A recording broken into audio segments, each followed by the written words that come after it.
Holy God. Thank you, Jesus. Thank you, Son of God. Oh, you Lord. Hallelujah. Hallelujah, Jesus. Bwana umeinuliwa katika kiti chako cha enzi. Bwana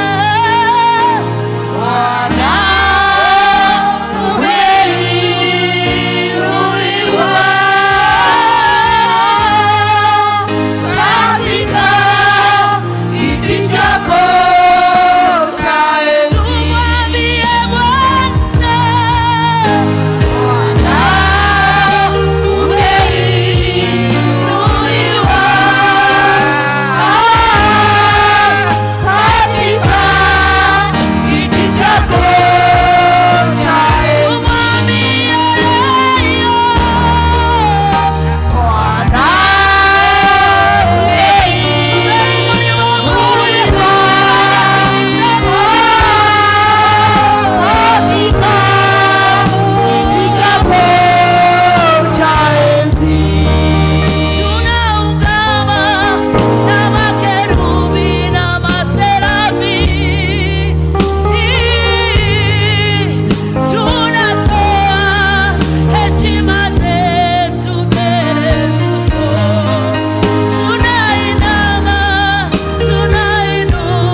God, there is no other God. Dear Lord Jesus Christ, we take this chance, mighty Father, to bring each and every family before your presence, mighty Father. Dear Lord Jesus Christ, each and every family that is presented in this church, mighty Father, this morning, mighty Father God, we present it before your presence, mighty Father. May it be a parent, may it be a child, dear Lord Jesus Christ. Mighty God, for there is no other God who is like you, mighty Father, dear Lord Jesus Christ. We present each and every one, mighty Father, for dear God, for we need you, dear Lord Jesus Christ.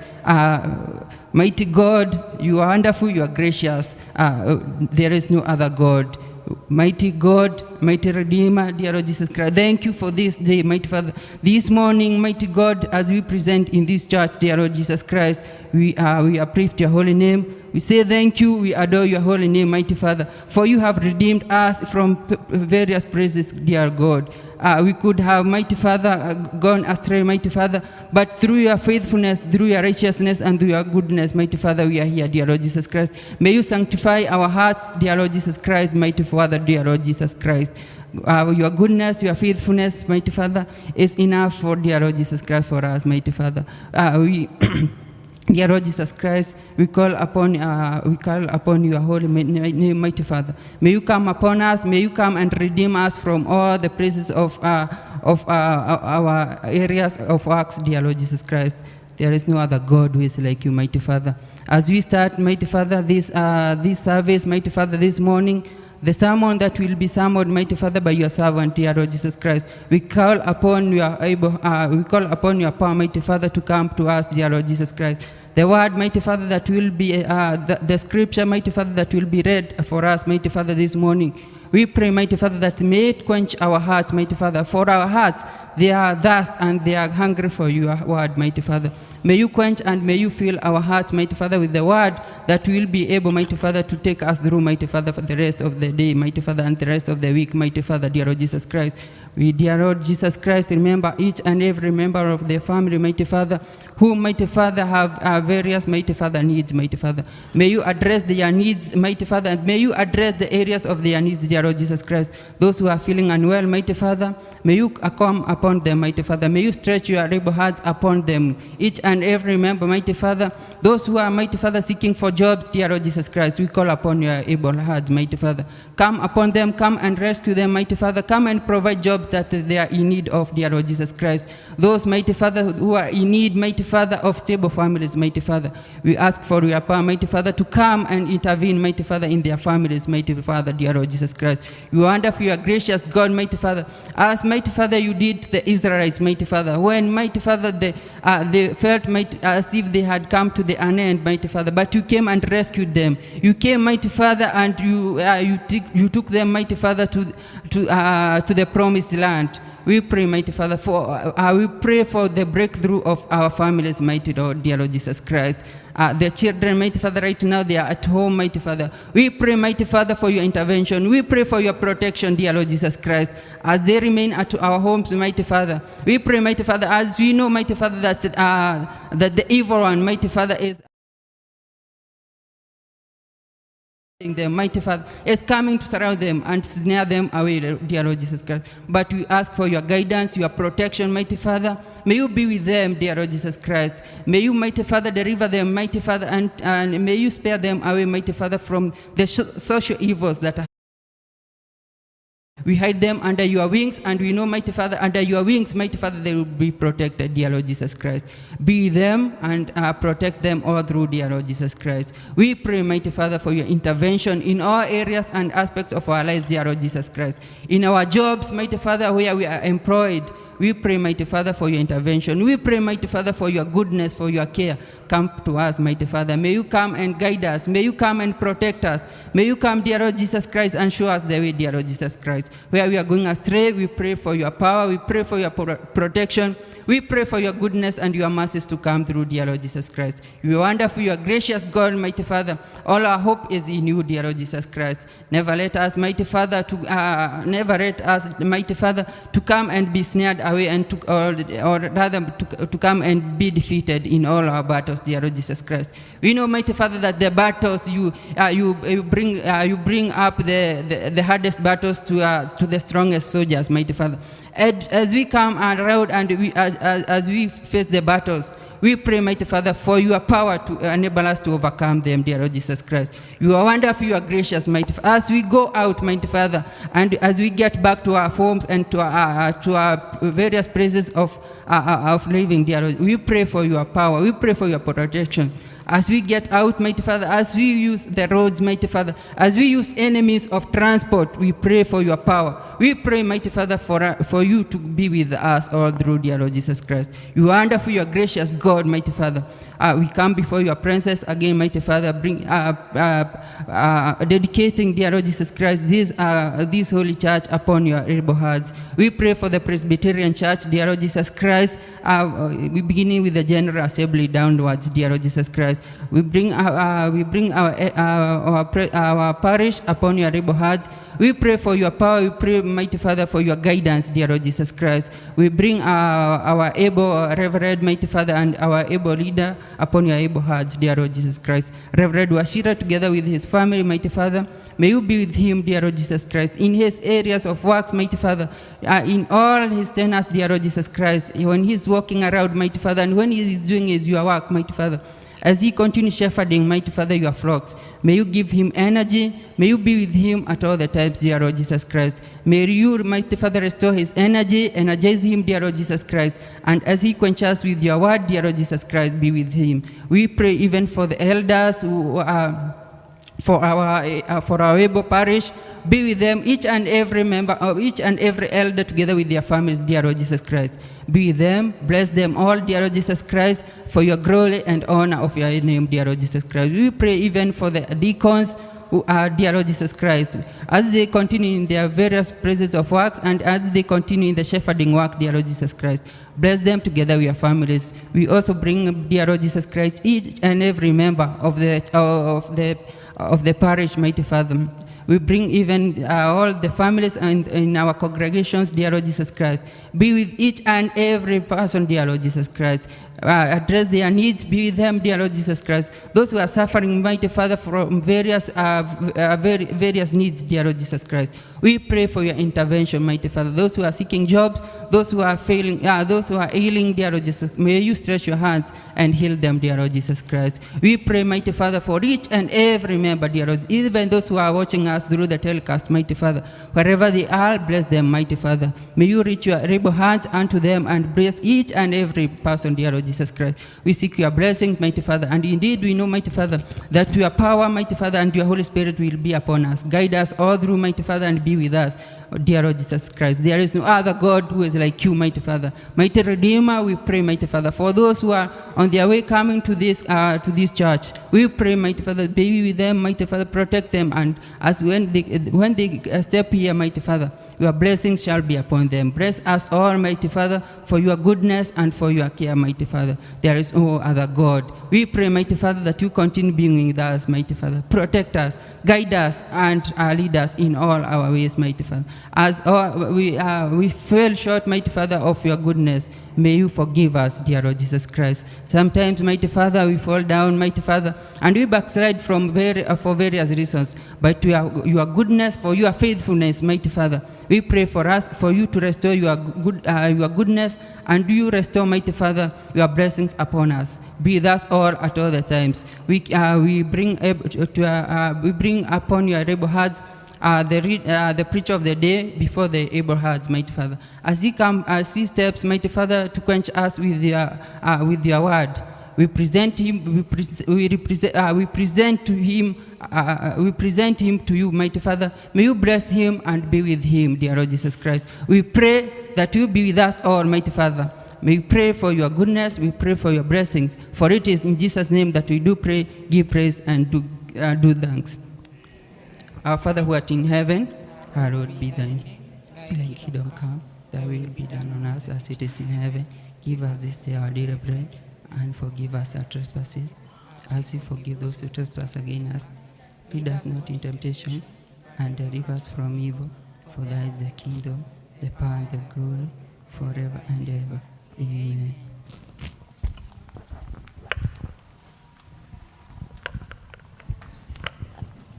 Thank you so much, praise team. We bless the Lord for you. Wale wanaingia tuingie haraka. And we continue with praising the Lord. We have presentations, and we start with the deacons. As the deacon do their presentation, the praise team, you'll be preparing. Then from praise team, we go to choir. Deacons, it's our time.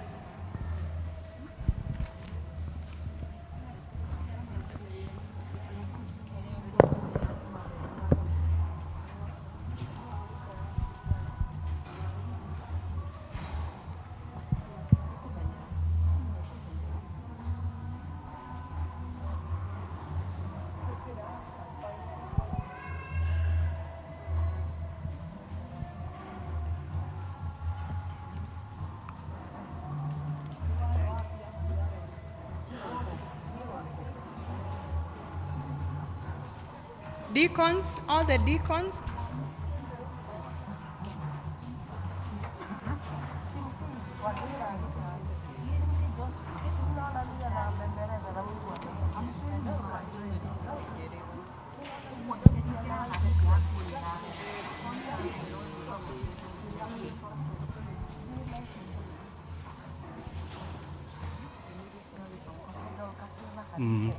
Mteteni Yesu, 1, 2, 3. Mteteni Yesu, mlio askari, inueni beramu, mkae tayari, kwenda naye vitani, sisi hatuchoki. Mashindwe pia, yeye amiliki. Mteteni Yesu, vitani vikali. Leo siku ya Bwana, hata kweli.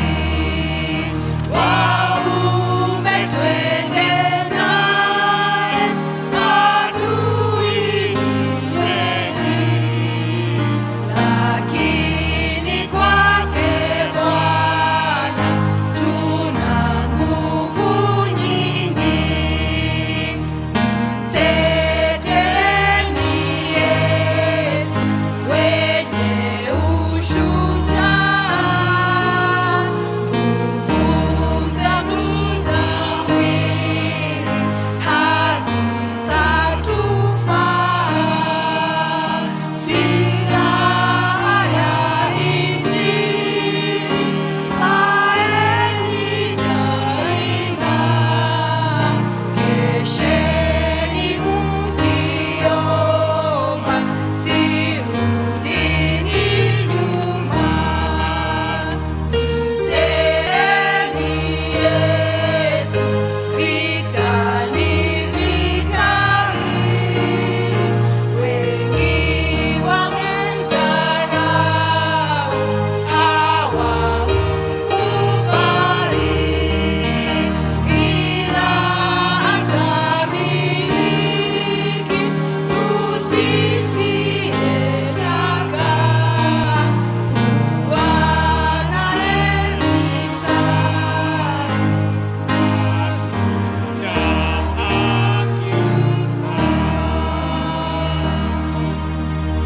Makofi kwetu.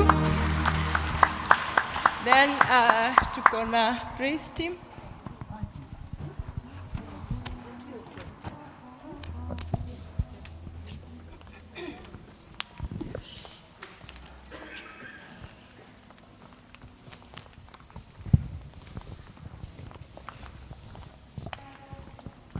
Amen.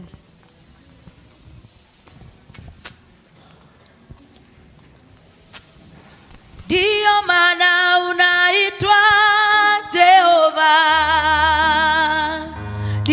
maana unaitwa Jehova. Ulisema utatenda na umetenda, ndiyo maana unaitwa Jehova. Ndiyo maana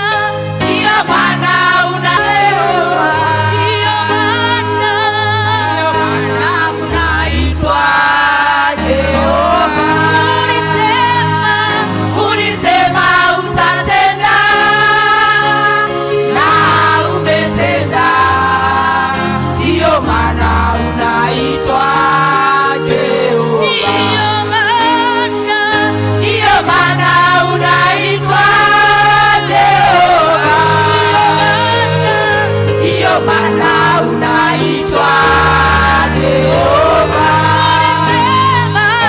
Ulisema utatenda na umetenda, ndiyo maana unaitwa Jehova. Fanya maajabu na siwezi kueleza, umeweza kutangaza ulimwengu, umetenda miujiza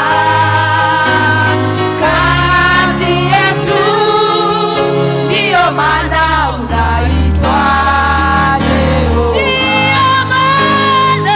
Ndiyo maana unaitwa Jehova. Ndiyo maana unaitwa Jehova. Ulisema utatenda na umetenda, ndiyo maana unaitwa Jehova.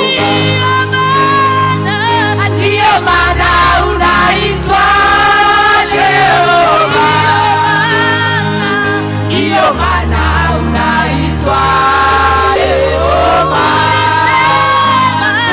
Ulisema utatenda na umetenda, ndiyo maana unaitwa Jehova. Jehova uchelewi wala ukariri, mkono wako sio mfupi, utatenda maana ulioahidi yote umetenda, ndiyo maana unaitwa Jehova. Ndiyo maana unaitwa Jehova. Ndiyo maana unaitwa. Ulisema utatenda na umetenda, ndiyo maana unaitwa Jehova. Ndiyo maana unaitwa Jehova. Ndiyo maana unaitwa Jehova. Ulisema utatenda na umetenda, ndiyo maana unaitwa Jehova.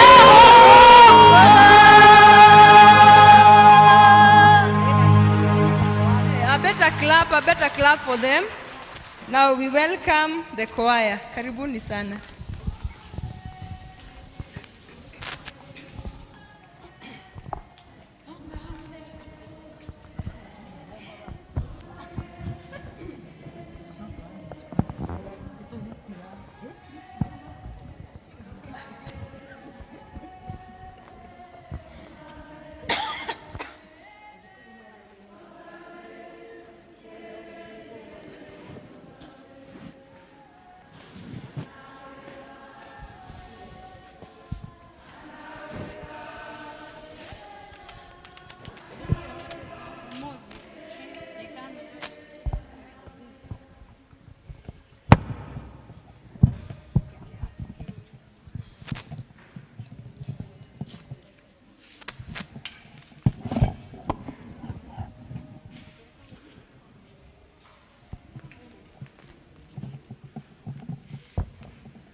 wake, mfalme wangu wa ajabu. Na sasa najifurahisha katika neema yake.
Praise the Lord.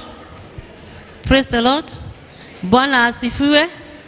My name is Jane Choroge. I'm saved. I love the Lord. Children, these are the children. These are children that the Lord has made. That the Lord has made. We will rejoice. We will rejoice and be glad with them. Glad with them. Oh, these are the children that the Lord has made. We will rejoice and be glad in them. These are the children. These are that the Lord has made. These are the teachers. These are the teachers that the Lord has made. That the Lord has made. We will rejoice. We will rejoice and be glad with them. And be glad with them. Oh, these are the teachers and be glad with them. And be glad with them. Oh,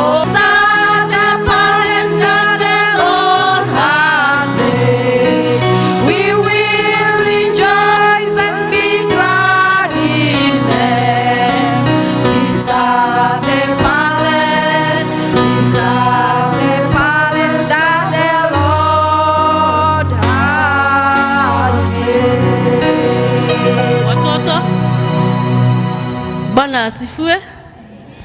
Bwana asifiwe tena. Mnajua hii wiki tumeanza ni akina nani? Which is this week we have started? Nani anajua? As a church, Presbyterian Church, we have started the Sunday school week, which starts from tomorrow throughout the week, and then we climax on Sunday. That is 4th December 2020. 2020?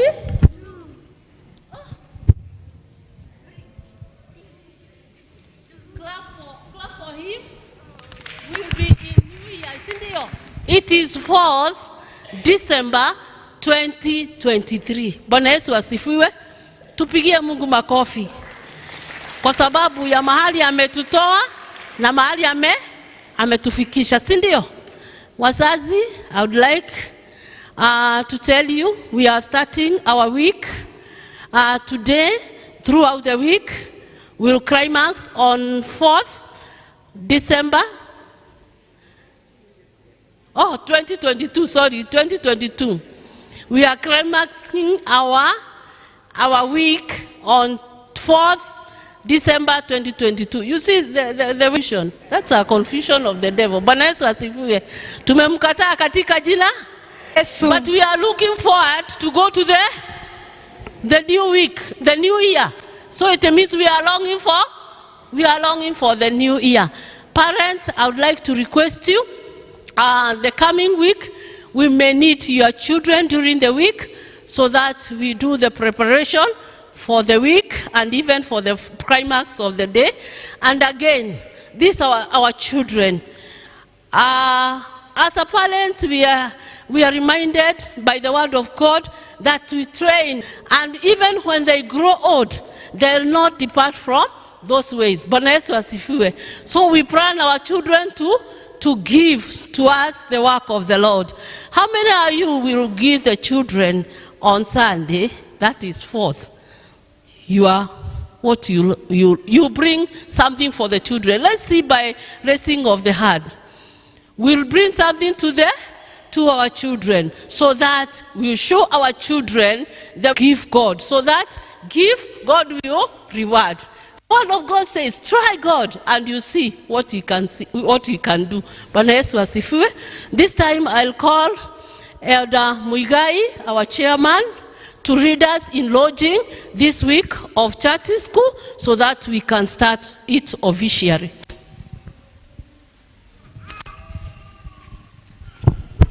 Bwana asifiwe. God is good and all the time. Wow. Now we've been told that it's your week from tomorrow and the climax is on Sunday. So we thank God for you. We celebrate with you because of your week that is ahead of us. Can see how bright faces there are here. Wangapi walikuwa boarding na wamefunga shule? Inueni mikono tuone. Ellis, wewe huko boarding. Now, your theme for the week is this, anointed to overcome. Let us say that, anointed to overcome. Let's say again, anointed to overcome. What that means is that God is with you to help you to be an overcomer. Unajua overcomer? Mtu mwenye ana overcome ni yule mtu anapata ushindi. Kwa hivyo, God has anointed you to be an overcomer. So, do like this and say, I am an overcomer. Do it with confidence. I am an overcomer. And that is what we also pray for you. Bwana asifiwe. Then, your leading words for the week are drawn from the book of Philippians, chapter 4, verse 13. Yeah?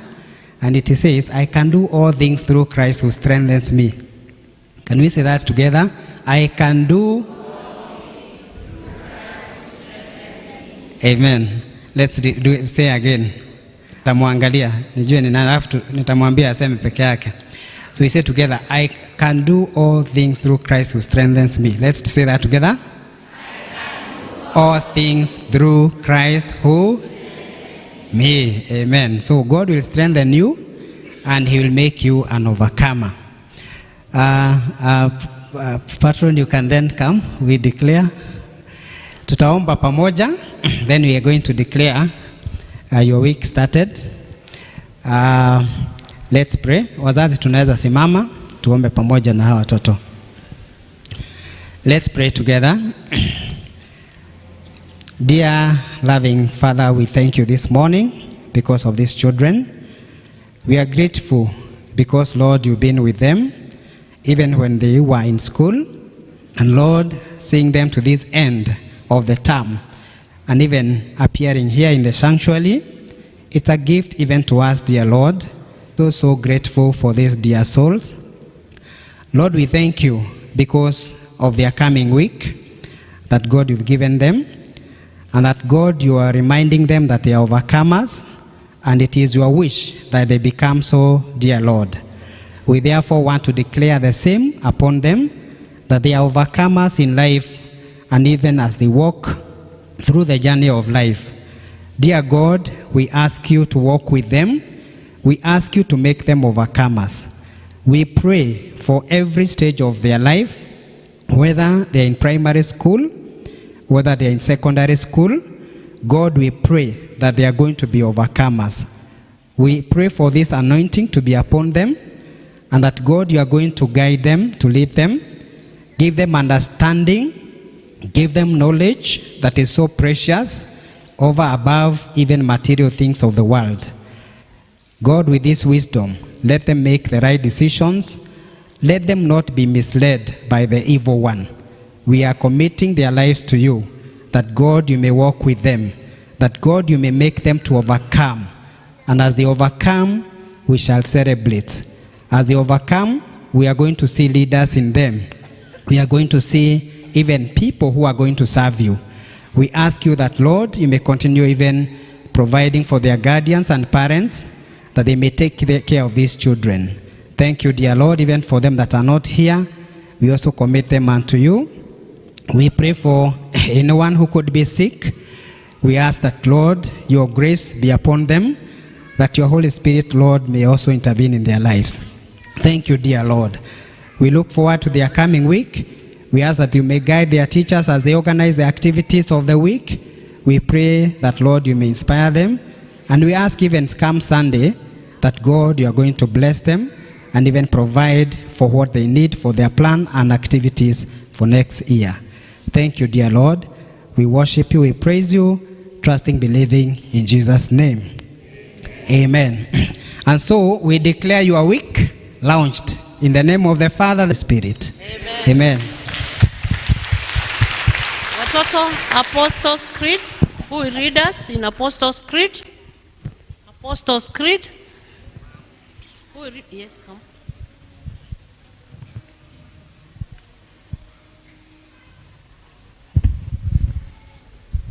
I believe in God the Father Almighty, maker of heaven and earth, and in Jesus Christ, his only Son, our Lord, who was conceived by the Holy Spirit, born of a Virgin Mary, suffered under Pontius Pilate, was crucified, died, and buried. He ascended into hell. On the third day he rose again from the dead. He ascended into heaven and sits on the right hand of God the Father Almighty. From there we shall come to judge the living and the dead. I believe in the Holy Spirit, the Holy Catholic Church, the communion of sins, the resurrection of sins, the resurrection of the body, and the life everlasting. Amen. Thank you very much. A reminder to the parents, please release your children during the week for the preparation, and remember to bring something for the children. We show them the way to go. May God bless you. Watoto, tuende class. Oh, when the saints. Oh, when the saints go marching.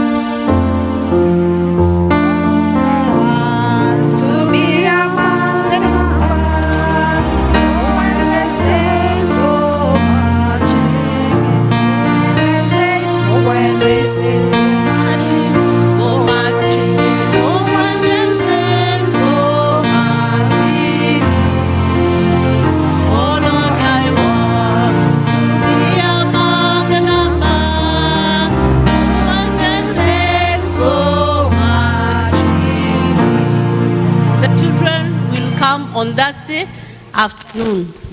afternoon, please, parents, release your children. Thank you.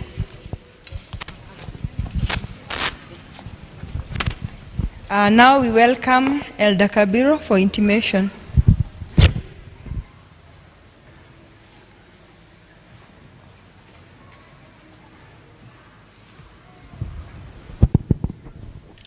Good morning, church. Bwana asifiwe. God is good all the time. Kwa nini mko chini hivyo? Nipungie mkono kama unaniona. Hakuna baridi. Asante, asante. May God bless you. My name is Wilson. This morning I'm born again. I love Christ as my personal savior, and I'm delighted to be in the house of the Lord. Nataka kuchukua hii nafasi niwakaribishe katika ibada yetu ya kwanza.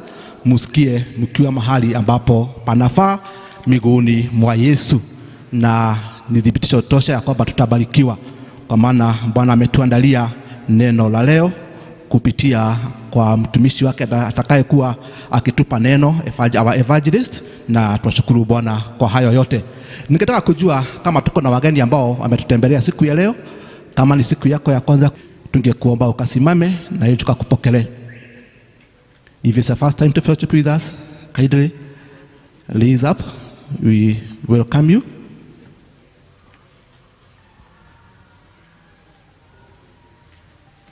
Inaonekana sisi wote leo ni wenyeji. Just turn to your neighbor. Geukia jirani yako. Kuna mgeni?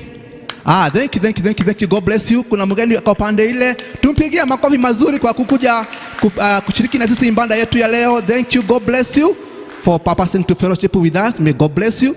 And after the service, kindly join us the first day. We take a cup of tea na ili tujuane zaidi. Sasa geukia jirani yako mwenye Mungu amekupa. Ni vizuri kuwa na jirani. Kama unaweza kuwa hauna jirani, maisha inaweza kuwa very boring. Jua jirani yako, jua wiki yake imeenda namna gani, na umuulize, hii mvua umepanda miti gapi? Morio hadi tembeteiga na kana no bulala ora myena kiyongo. It is good to look for our environment. Na ule unasikia amekwambia haja apanda mti hata mmoja, umwambie akujie mti ka sacrifice, nitampatia mti ya kwenda kupanda. Bwana asifiwe. Ibada yetu inaendelea vizuri, tunaongozwa na deacons wetu, wametuongoza vizuri, tuwabarikisha kwa Mungu kwa kazi mzuri ambayo wanaifanya, na ibada ya pili ndi hao tu watakuwa wakituongoza katika ibada ya Kikuyu. Tuko na apology ya one of our elder Samuel is not with us. We had a faction for presbytery. As you know that Mulera Parish is having a new parish that is called Magomano Parish. So Elder Wawero is there ili atuwakilishe sisi watu wote wa Membley. We have some few intimation with us. Coming Sunday tutakuwa na ibada moja ambayo itakuwa ikianzia 2:30. Kwa hivyo ni vizuri tukuje tukiwa tumejiandaa, kwa sababu itakuwa ni ibada itakuwa ikiongozwa na watoto wetu. Their week start tomorrow and the climax will be coming Sunday.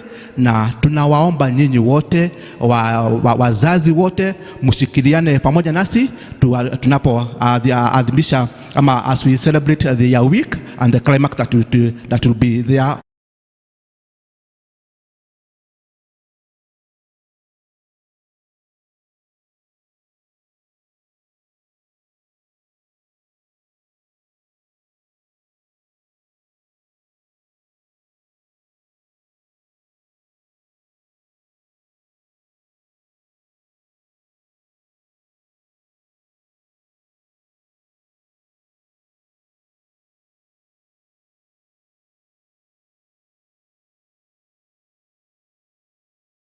The practices starting from Thursday at 2 p.m. So kindly parent release your children so that they may come here for their practices.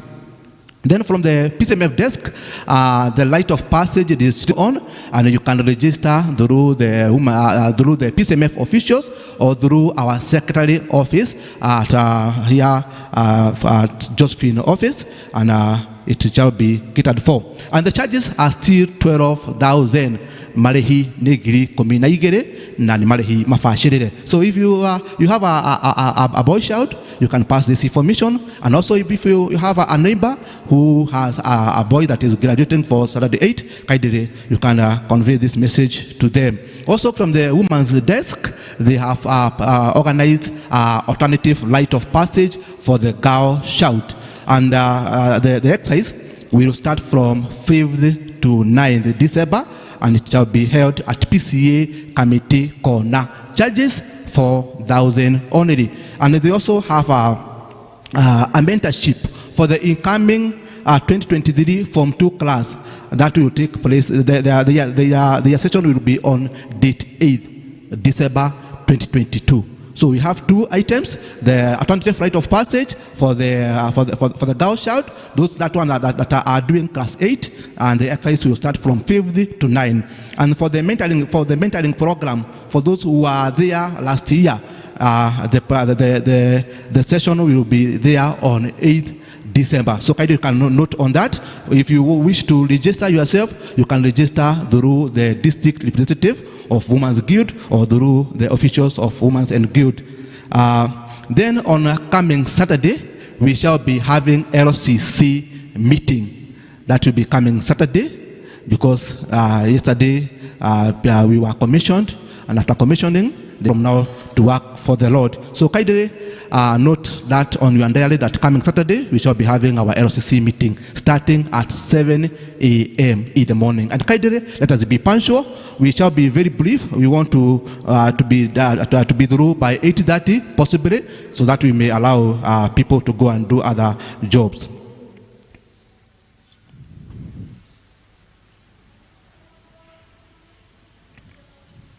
Then I was sent with greetings from the church at Committee Corner where I fellowshiped last Sunday, na nikatumwa na salamu nikuje niwasalimie. Mumesalimika?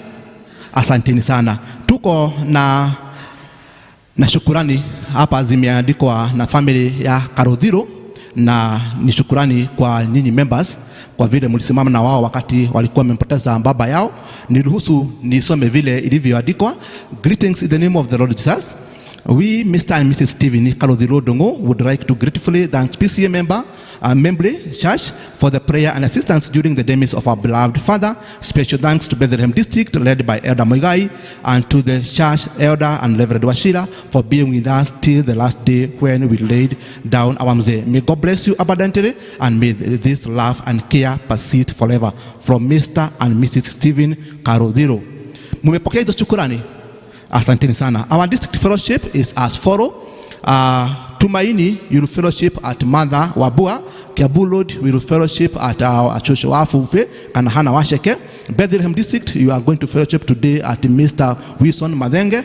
And Agitodwa South, you will fellowship at Mr. and Mrs. Lofe. Hatuna mengine, ni hayo tu ambao tulikuwa nayo kwa siku ya leo. Kuwaombea baraka tunapoenda kuanza. We are brought into the house of the Lord. The Bible tells us to be cheerful givers, to give cheerfully when we are giving. It's not out of coercion. It's also about covenant between you and God. So when you give cheerfully, and know that it's also a covenant between you and God. So those with tithes and thanksgiving can come forth. Ndio tuombe pamoja. Anyone? Okay, wengine tunaweza simama pia ndio tuharakishe so that we can pray together, trust God and pray together.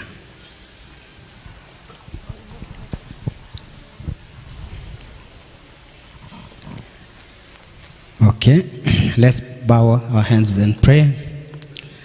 Almighty Father, we thank you because you bless us in so many ways. This morning, you have blessed us with finances, with good health, and even, Lord, we are grateful for the gift of life. We can never give so much, Lord, to pay for your many blessings to us. We can only express thanksgiving and ask you, Lord, to continue blessing us, the wishes of our hearts in line with your word.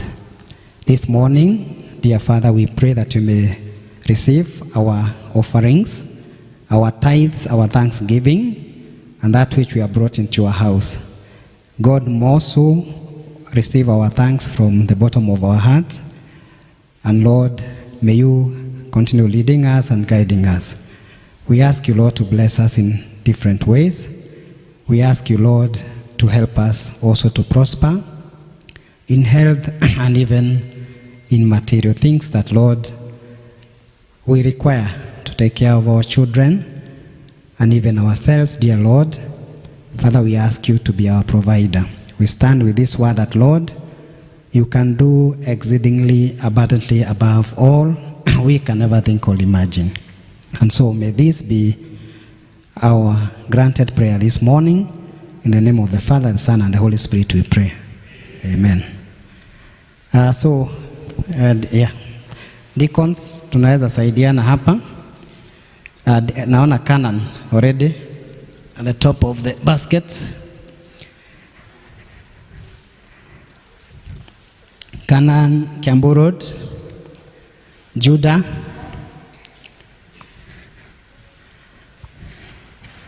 Deacon Madhenji wa Canaan, Judah, Mrs. Kafanga, Kiambu Road, and Gitodwa South. Kiambu Road, Gitodwa South, Nomashiko, Gitodwa South.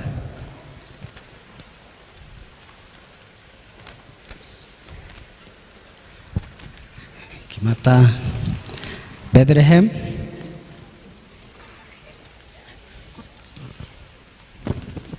Bethlehem District,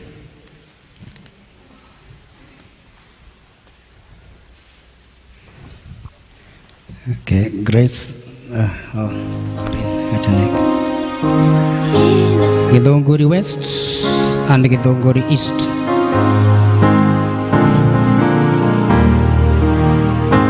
Githunguri West, East.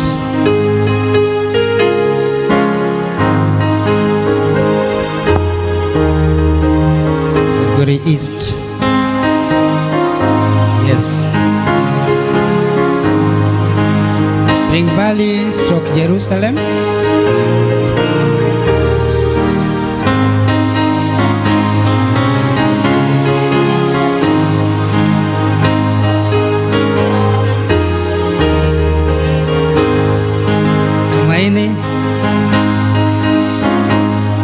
Tumaini here. Gitodwa North and Galilee. Gitodwa North and Galilee.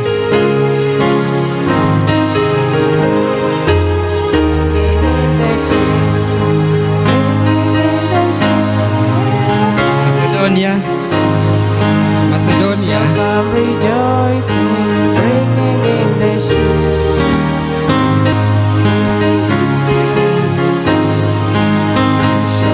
Flyover.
Bringing in the ships. Thank you.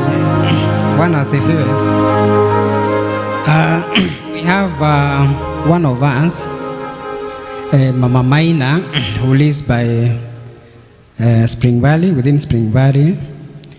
And unfortunately for her, a week ago, her house caught fire. And I think one side of it, the upper floor, was completely burnt down. For that, they have plans to hold a fundraising on Sunday, and we as a church thought of announcing that to you, plus that we also want to stand with her, at least to try to restore her in a certain way. So on Sunday, come prepared. We are going to have a basket of contributions. Then we are going to, of course, see what we can top up with from LCC and support her. Pray for the family. At least God is good that no one was injured in any way. I think it's only maybe loss of documents and of course that part of the house. So commit the family in prayers. And I hear the district will hold prayers with her on Friday evening to fellowship with them, and God bless you.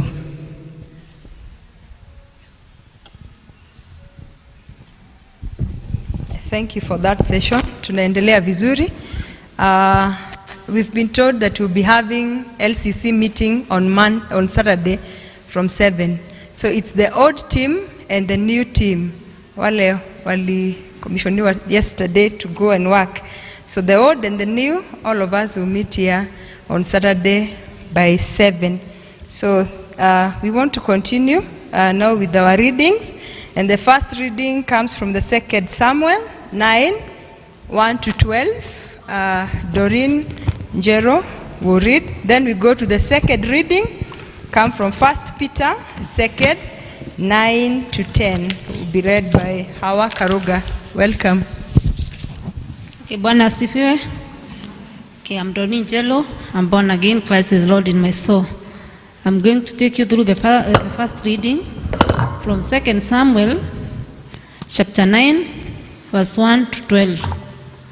2 Samuel 9, 1 to 12. If we are there, we can continue.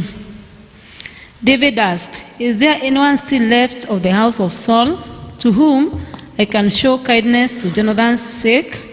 Now there was a servant of Saul's household named Ziba. They summoned him to appear before David, and the king said to him, "Are you Ziba? At your service." He replied. The king asked, "Is there no one still alive from the house of Saul to whom I can show God's kindness?" Ziba answered the king, "There is still a son of Jonathan. He is lame in both feet." "Where is he?" the king asked. Ziba answered, "He is at the house of Micah, son of Amiel, in Lodebar." So King David had him brought from Lodebar, from the house of Micah, son of Amiel. When Mephibosheth, son of Jonathan, the son of Saul, came to David, he bowed down to pay him honor. David said, "Mephibosheth, at your service." He replied. "Don't be afraid." David said to him, "For I will for him and bring the crops, so that your master's grandson may be provided for. And Mephibosheth, son of your master, will always eat at my table." Now Ziba had 15 sons and 20 servants.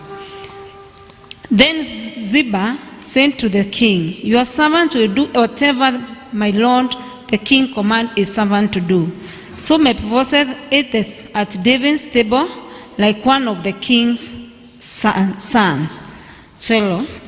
Mephibosheth had a young son named Micah, and all the members of Ziba's household were servants of Mephibosheth. That's the word of the Lord. God bless you.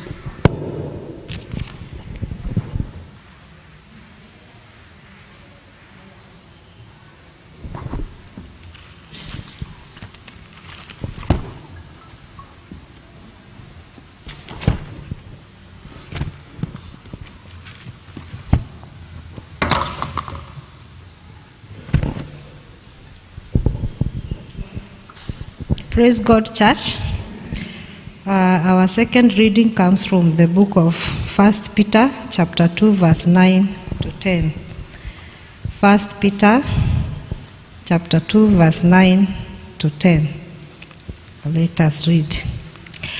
"But you are chosen people, a royal priesthood, a holy nation, God's special possession, that you may declare the praises of him who called you out of darkness into his wonderful light. Once you were not a people, but now you are the people of God. Once you had not received mercy, but now you have received mercy." And that is the word of God.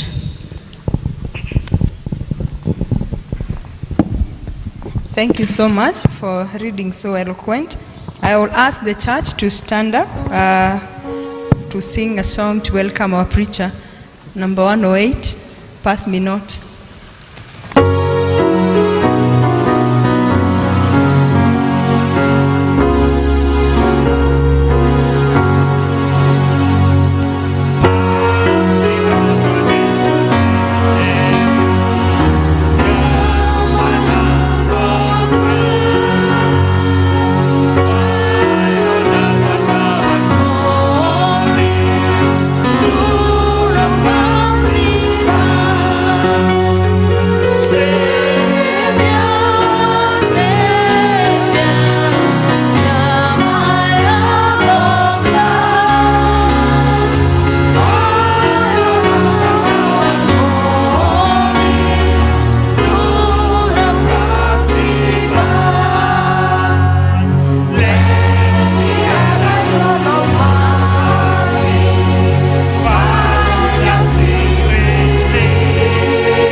That is a very sincere prayer from our hearts, O Lord, that this morning, Jehovah King in glory, that our Father, you do not pass us by, Jehovah King in glory.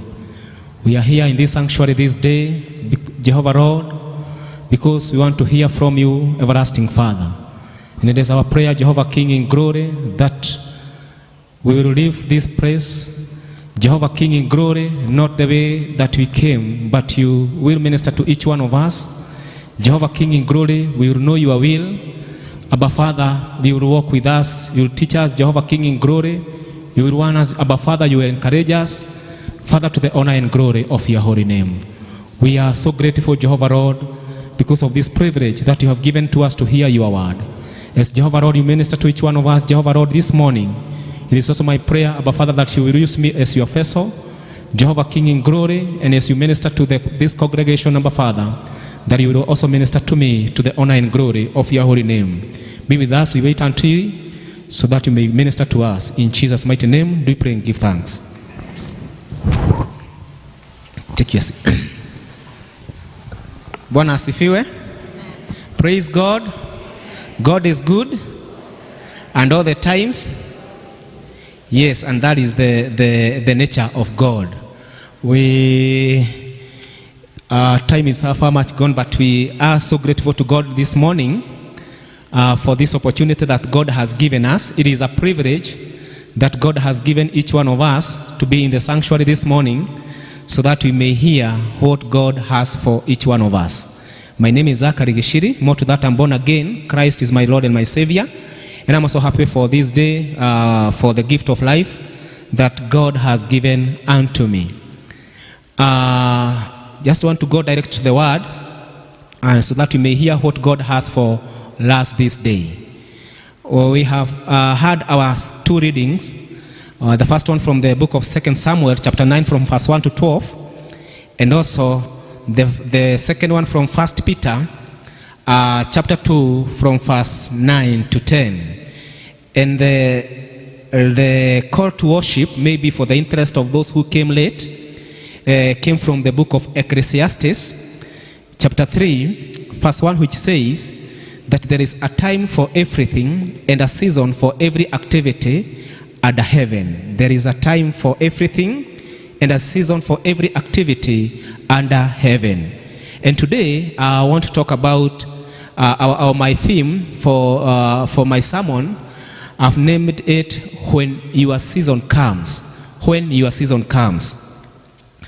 From the text we have read in the book of 1 Samuel, I usually say that this is one of the greatest examples of grace in the Old Testament is this passage that we have read today.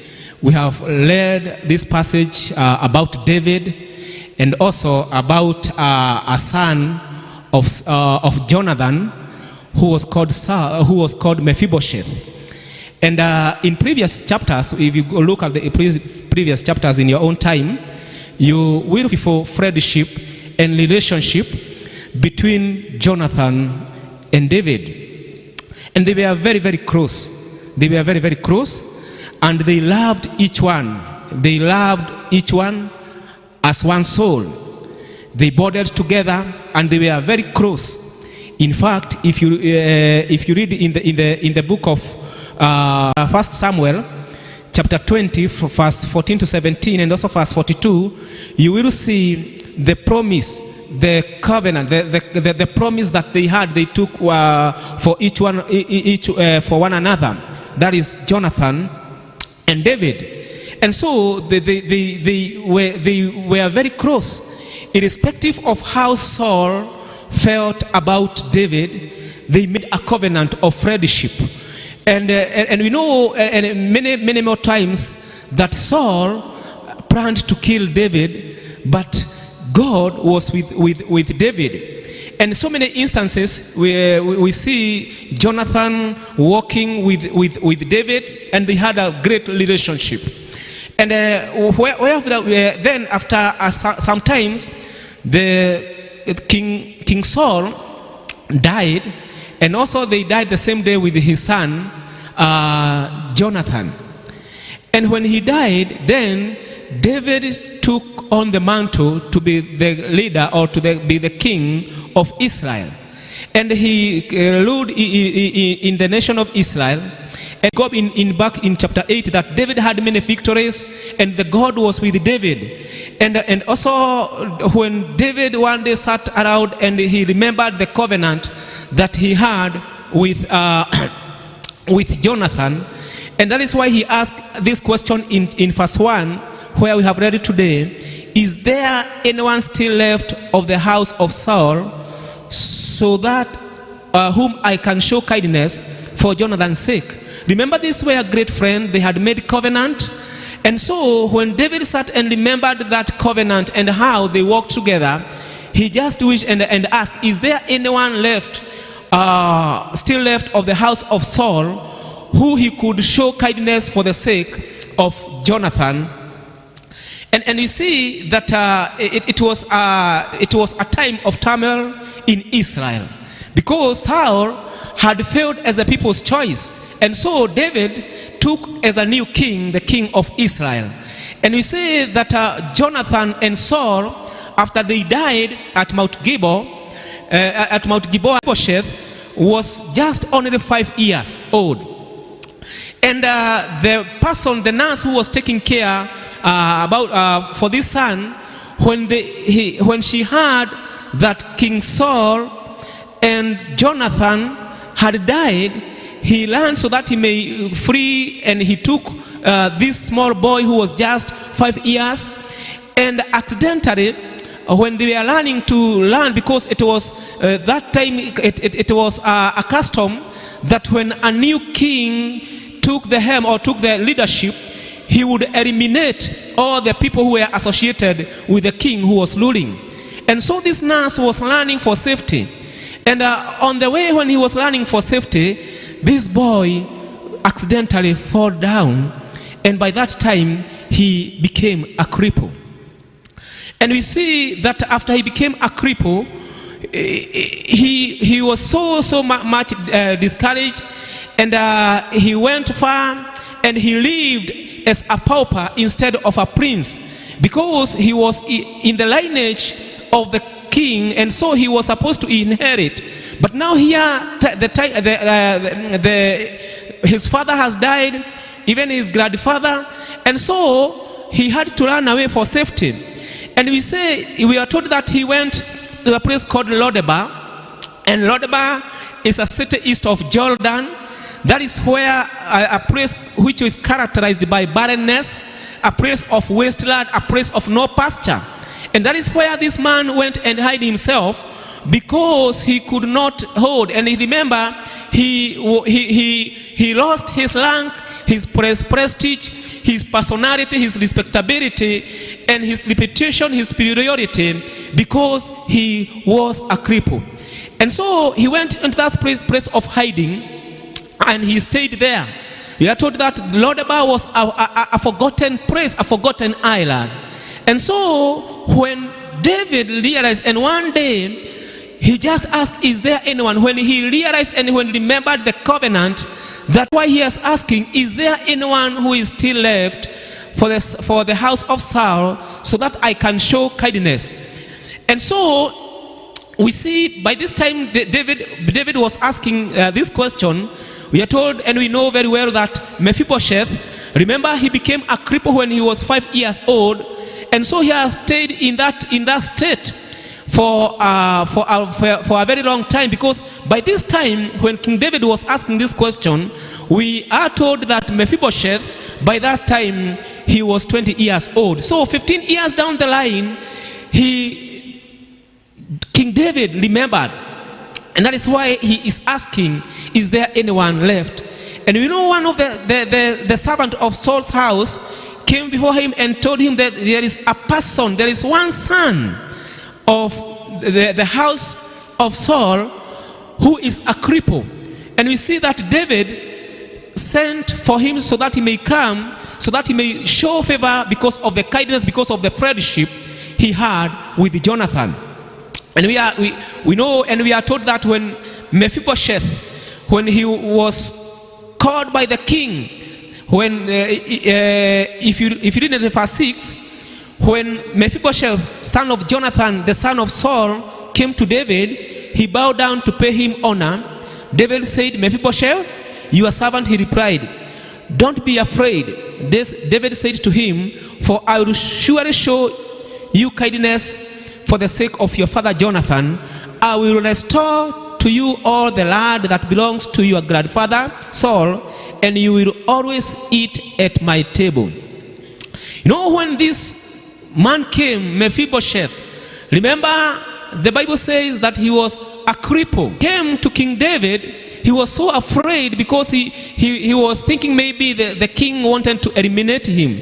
But when he came to the king, he bowed down, and King David assured him and told, don't be afraid, because I will restore all the properties, all that belongs to your father and your grandfather, because of the friendship, because of the covenant that David remembered that he made with Jonathan.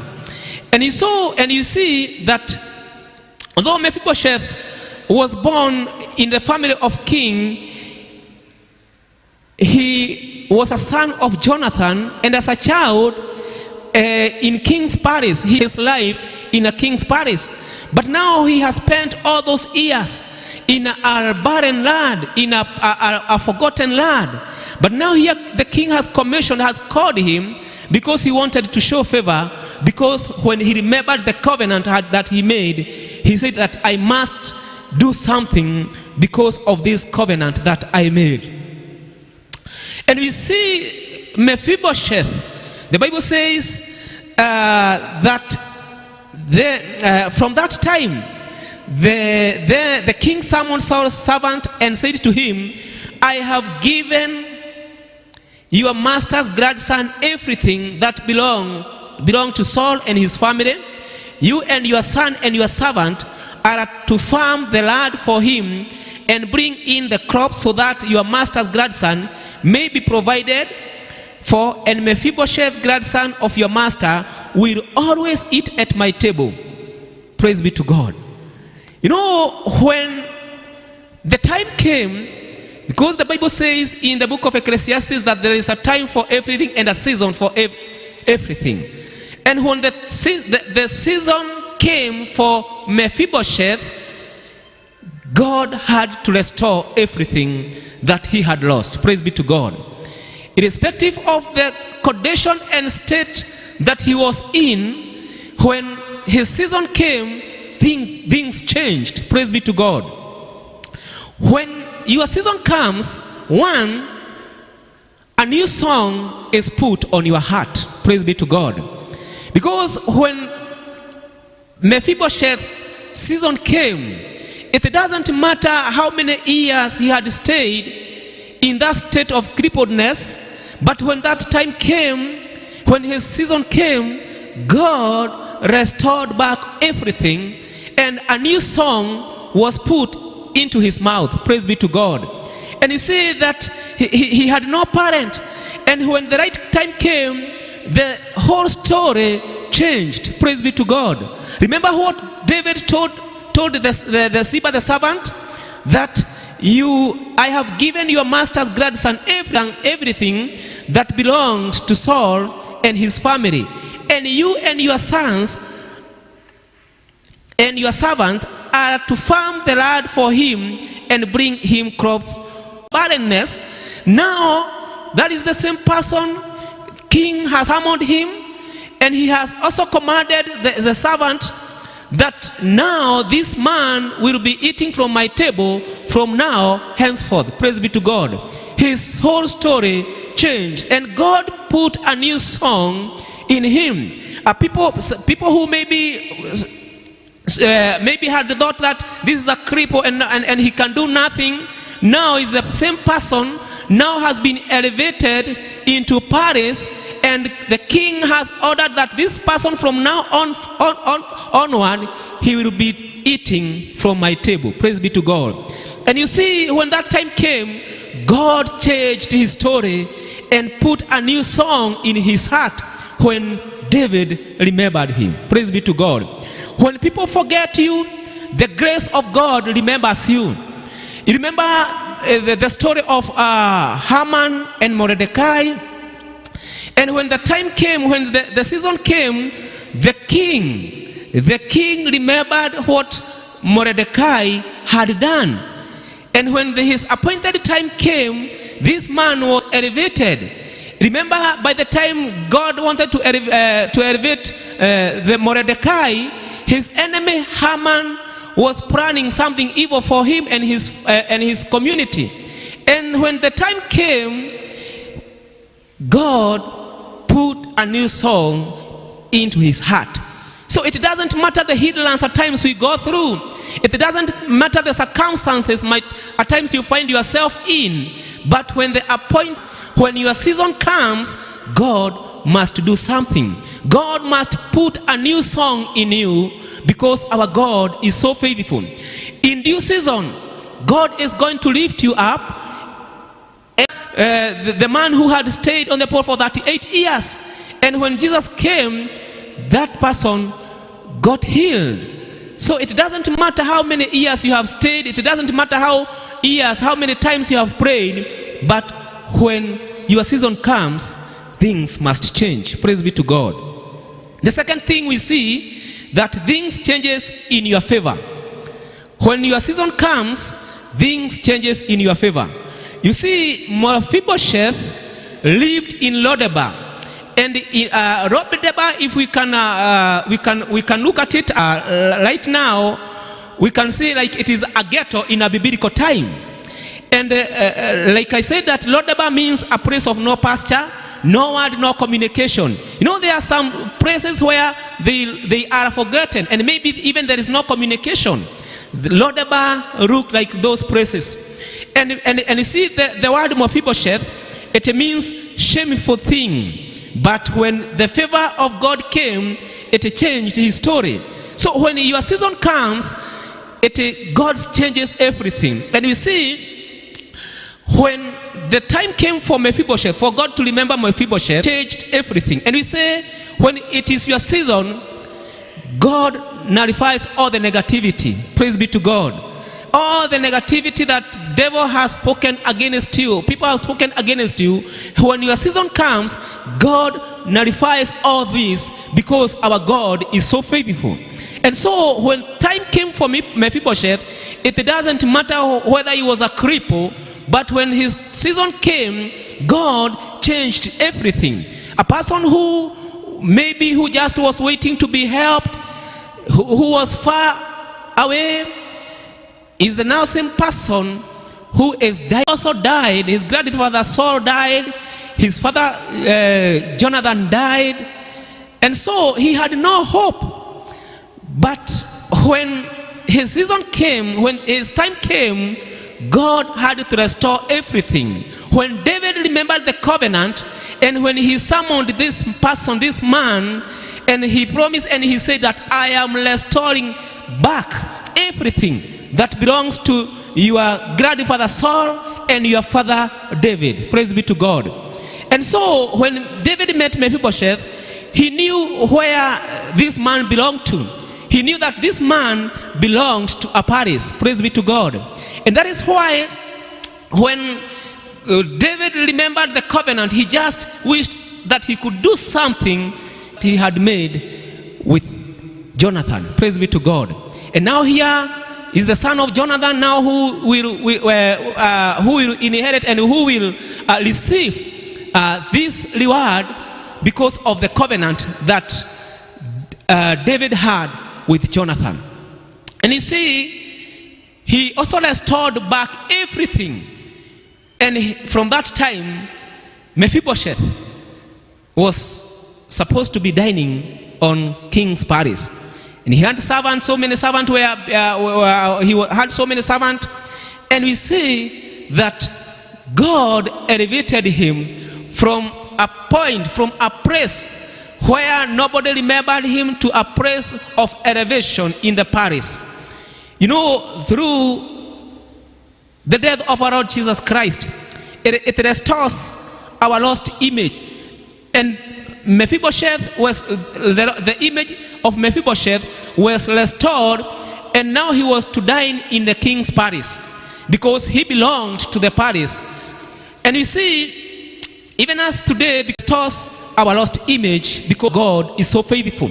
And that is why in our second reading, in the 2 Peter chapter 2 verse 9, the Bible says that you are a chosen people, a royal priesthood, a holy nation, a people belonging to God.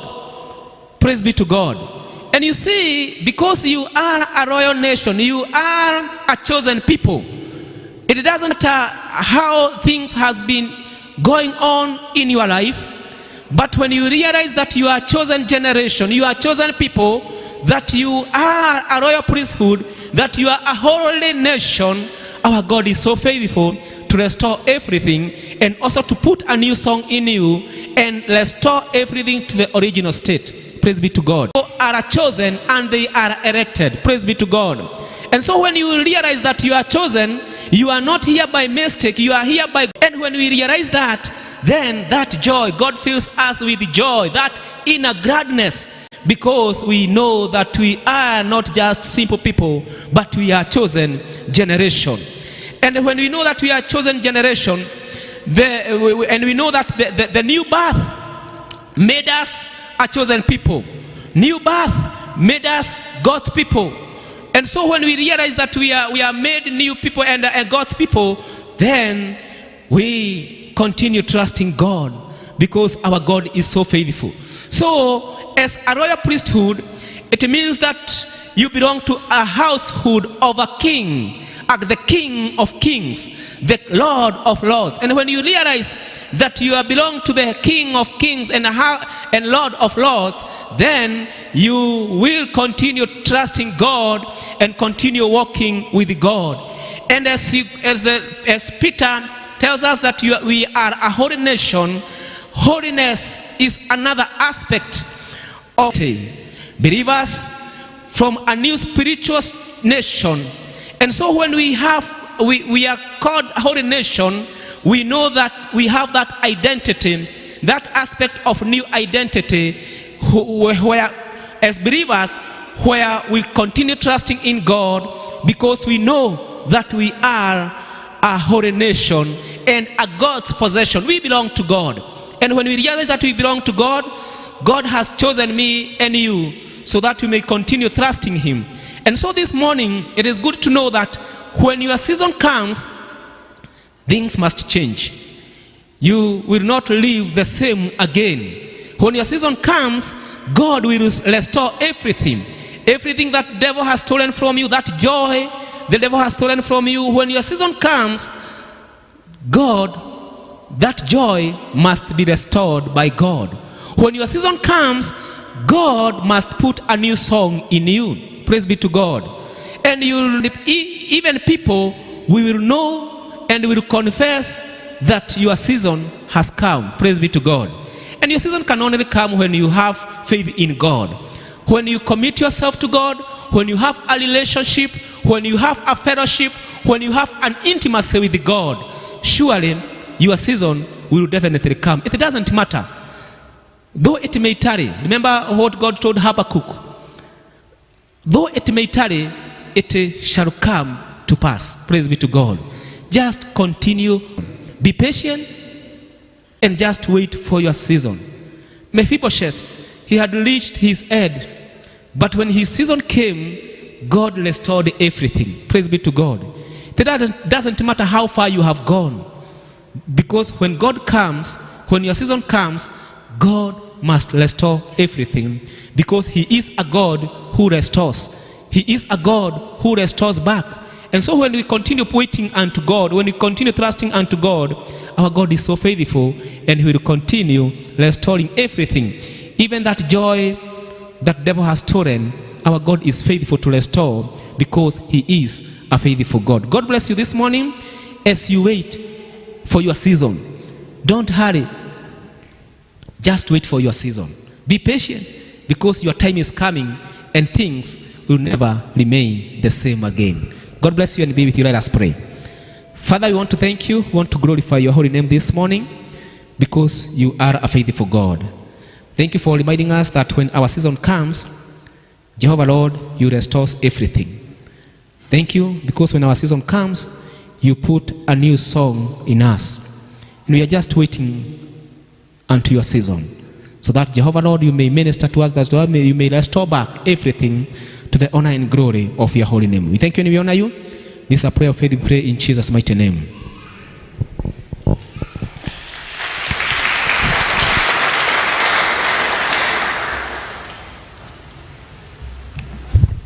Are we blessed? Are we blessed? If you're blessed, tell your neighbor your season is coming. Tell them, be patient and serve the Lord faithfully as you wait. Yeah, because hatuwezi kaa tu tumegojea season. We have to be active doing something, and that something is serving the Lord. Amen? We've come to the end of our first service. I'm Lillian Kamigwe. I'm blessed to be here. I'm honored. I thank you all for coming. And as we conclude this session, I want to leave you with 5 G's. G number 1, let's continue gathering even as we enter in the season of Christmas. Don't just send money home. Make sure you gather with your people. Amen? Then ground your children and ground yourself. How do you ground them? By laying a firm foundation with the word of God. Amen? As you lay the foundation, as you ground your children, also make sure that you grow together. Kama huku umejua memory verses, learn the memory verses with your children. Amen? And then guide your children, guide your family members. They need your guidance. now that you'll be with them for 7 weeks. 7 weeks is not your guidance, okay? And the other one, let us guard our children. We don't know what is outside there, but it is good if we guard them. Let us guard them, let us guard our heart, and let us rejoice for this season. Amen? Thank you so much, Mr. Geshina, for your word. Are we blessed? If you're blessed, let's just say abarikiwe. 1, 2, sing. Abariki. Ubarikiwe. Ubariki. Anna. Thank you so much.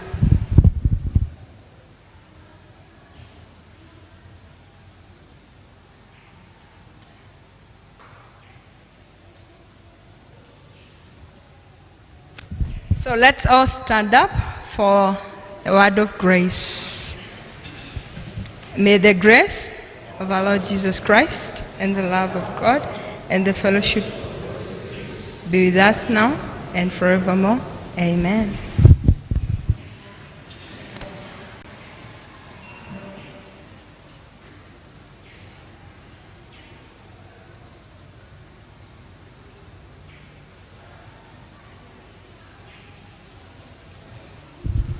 So thank you so much.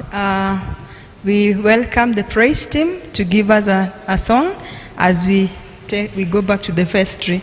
Thank you so much for coming.